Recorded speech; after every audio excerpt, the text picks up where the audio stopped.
Patrick, before I brought you on, I was telling Melanie that I felt uh, you and the assembly man, Scott Gray, had a very special bond during that during that taping. Now, my opinion was I thought he was very condescending, like Mm. his body language to you. I felt like he put his hand to try to shut you up a couple Mm. times. Now, listen, correct me if I'm wrong. Do you feel that way? Do you feel that he was condescending? Do you feel that? Because I felt like anytime anyone brought up anything of substance, they dismissed it immediately. It was dismissed. Yeah. So tell me your thoughts. So it's a common tactic that people use when they want to dissuade from uncomfortable conversations, just in general. Um, I don't think it was ill intended. I think it's just something that the machine does. And when I talk about the machine, I don't mean like the average people who are a part of corrections, who are part of docs. There are a lot of good people in the organization who want to be safe and who want to see prisons be better. But you have Yeah. the leadership, and the machine has a particular narrative, and they sell that narrative to their elected officials and people who they expect to represent them. And their talking points is very clear what their position is, and you just hear it regurgitated by um, people who think they're doing them a service. Okay. Gotcha. Okay. So, Melanie, there was something you mentioned in terms of the Earned Time Act. My apologies if I'm saying it wrong. Could you maybe give it just a quick summary of what that is and how that would be beneficial to those incarcerated and the state? So the Earned Time Act would actually change the culture of the facilities to one of immediately upon entering the prison system, you would have access to programming such as anger management, substance abuse treatment programs, school education, all of those various things. My son has been in for 5 years now. He went in having an addiction, having a substance abuse issue. Contraband is a concern, so they say. But he has requested alcohol and substance abuse treatment more than 12, 15 times, and he's been told repeatedly he has too much time left on his sentence. So earned time to me is changing that culture to one of immediately once somebody enters the facilities, they have access to those programs to create change, and it will allow them to, it increases the opportunity for good and merit time so that they can earn their way home sooner. So as you are completing programs and showing that you are, having good behavior and doing what you need to do, and that you are ready to return to society, we can return you back to society. We have a lot of support from unions who are looking for good, hard workers that are just sitting, languishing in prison facilities across New York State. We have a lot of support across the board for this, and it actually is something that is done in Oklahoma and other states. In New York State right now, I think at most you can earn about 6 months off your sentence, no matter how many programs you complete. You could get a master's degree, complete every program they offer, and you could only earn 6 months off your sentence. So this would incentivize that good behavior instead of trying to discipline it. Okay. Yeah. So a question for both of you. What do you think is one thing that for you went very well in this conversation? What do you think was the highlight or your biggest takeaway from this experience? So I'll say that I was very happy that we could get everyone to agree that programs were important, and that incentivizing good behavior is a good thing. And I think that's a phenomenal start, um, considering the different points of view. I think that's really what our work was. As representing the Center for Community Alternatives, we were there to support the Earned Time Act and the Second Look Act, and even the Marvin Mayfield Act to get some of this legislation passed before the end of the legislative session. And to the extent that we can get all parties to agree that programming is good, and therefore um, these bills that we want to get passed would incentivize those things, I'll take that as a win. Okay. How about you, Melanie? I would absolutely agree with that. I also, as somebody who only watched the Robert Brooks videotape one time, and that's all it took, and struggled to watch that, having an incarcerated son inside, I was it made me feel good that they were able to say on camera that that was appalling and that they did not support that on camera. They said that. And I think for a long time, many of them didn't, whether it's for, things that they have to do for employment or whatever, that there's a gag order for certain correctional officers. I don't know. I know that they sometimes say that, but it was good to hear every single one of them sitting at that table saying that what happened to Robert Brooks was wrong. We need to continue to push them to say that when it comes to people like Messiah Nantwi and Christopher and all of the other names that we don't know, that we know have happened. And so it was a step towards peeling back another layer of that transparency that needs to happen. Okay. I have about 2 more questions for both of you. Now, in terms of the conversation, what do you wish you would have said that you did not say during the taping?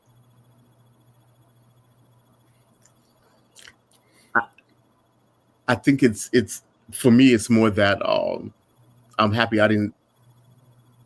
I'm very happy that I wasn't a lot more combative in the moment. I really, the night before, knowing who we would be engaging in this conversation with, it was very important to me to sort of like remind myself just to maintain my composure. I can be very acerbic at times when I feel like people are gaslighting me or misrepresenting the truth, and I knew that was going to be a serious possibility. So I'm just very happy that I didn't come off combative or too argumentative, and that we just stayed on mission.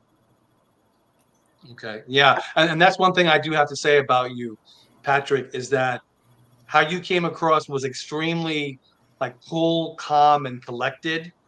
You spoke specifically with points, just very matter of fact. There wasn't any intense, angry emotion, and you just made your arguments.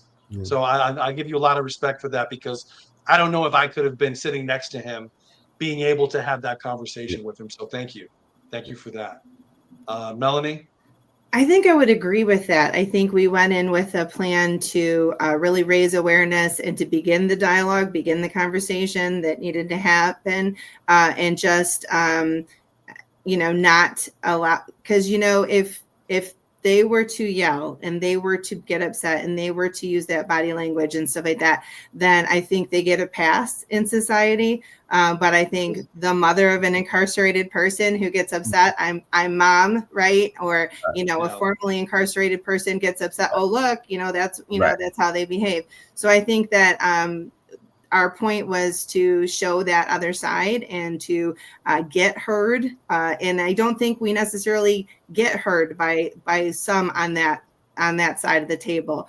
But the people who are watching the CBS episode, I think we tap into that group. And I think that was our mission. And I think we did it well. I think it was a new experience for both of us. And so we, I think we did okay. And it's good to have that dialogue with the people that you disagree with, because it did help to kind of get an understanding. I will say, I think Nate Yando believes deeply what he believes. I sat next to him. We talked. He said he's not very political, but he said, I actually think I could get behind the Earned Time Act. I could get behind better programming and stuff.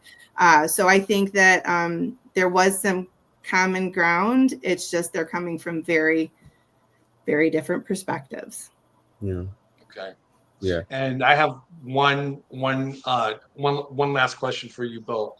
Now, I am very much new to prison reform, and I think much like everyone else, I watched the Robert Brooks Murder on Camera, and that kind of inspired me to just do some research and bring some awareness to what's occurring.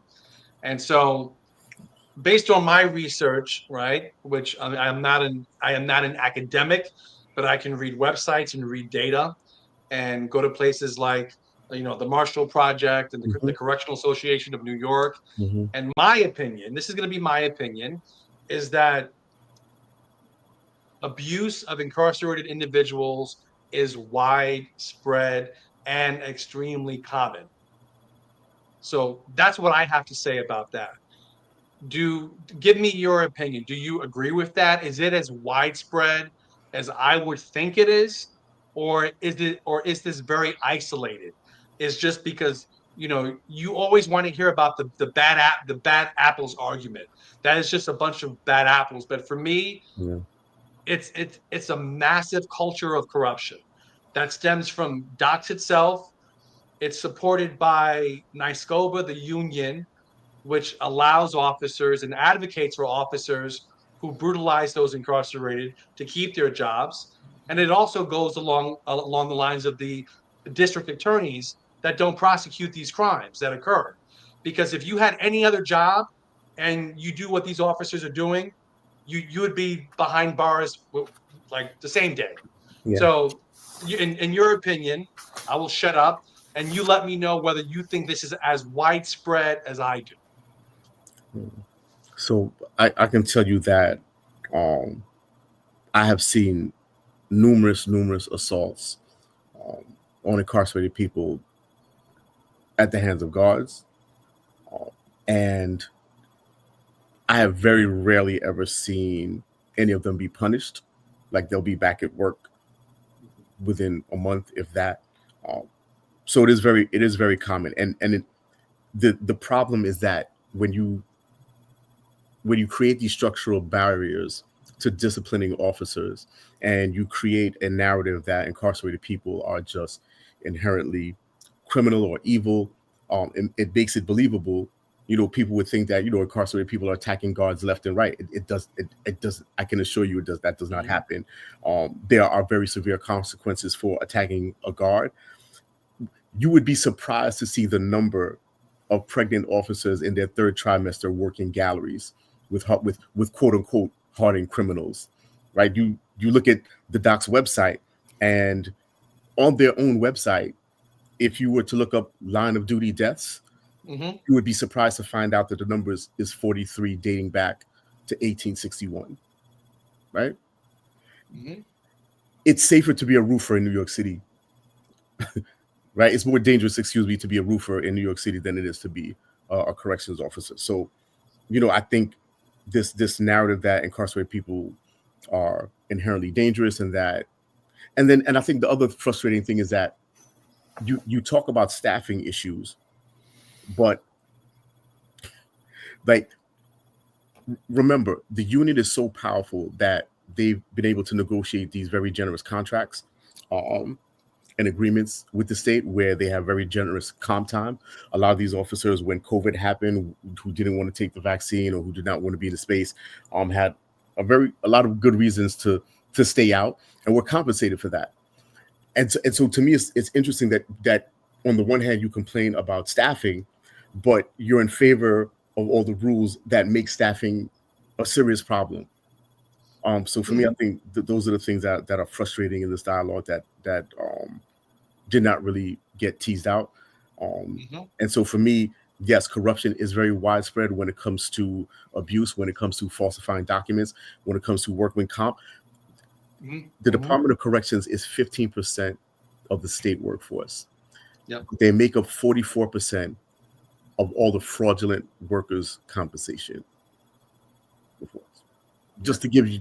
So I'm saying the culture of corruption is a very serious problem. And if you think about the fact that you can kill someone in December and still be free in February, is unheard of for anyone. It's unheard of. And so for them to complain that they're not being protected, or you're not being fair to anybody. And you're not really serious about a dialogue and safety if you're not willing to wear body cams, if you're not willing to be transparent, if you're not willing to tell the truth and be accountable about the things that you do. So. Yep. Okay. Melanie. I would say that if you would have asked me 3 years ago, I would have thought that it probably doesn't happen very often, and it's probably a few bad apples. My son was assaulted when he was brought down to get his hand x-rayed and his injuries documented 5 days later. The person who was taking the pictures was one of the people who assaulted him. I've met several people who have been assaulted. I do think that there are decent correctional officers. I think prison harms everyone. I think that you cannot watch the Robert Brooks video and watch how calm and collected and the smiles on those faces of those people and think that this is not business as usual. They were comfortable. I got sick halfway through watching the video, and they were smiling in the video. I think that when they talk about staffing shortages, and I'm not a correctional officer, I am a teacher, and I see 15 people beating a handcuffed man to death, I go, what staffing shortage? Same with Messiah Nantwi, 12 people possibly involved in his beating and his death. Where's the staffing shortage? But on the same side, I know that I interact with correctional officers. I know some correctional officers. I think the silence that is put onto them. I mean, I know that there's been a story of correction. I know there's been stories of correctional officers who have been bullied by their fellow officers. Good correctional officers who are bullied in that system. I think the prison system harms everyone, and you can't just do what you did to Messiah or Robert and go home and shut it off. So don't tell me our communities are safer when you're doing that and then going home. That's why correctional officers have, a short life expectancy rate. They have drinking issues. They have domestic violence issues. Like, we're not helping anybody if we're not taking a look at how prison is impacting everybody, whether you're in blue or green. If you found value in this video, please like the video, comment below. Don't forget to share the video. And if you feel that I've earned it, please subscribe to the channel. My goal is to give you honest and direct feedback and go deeper than what the mainstream media is telling you. Take care, God bless, and see you next time.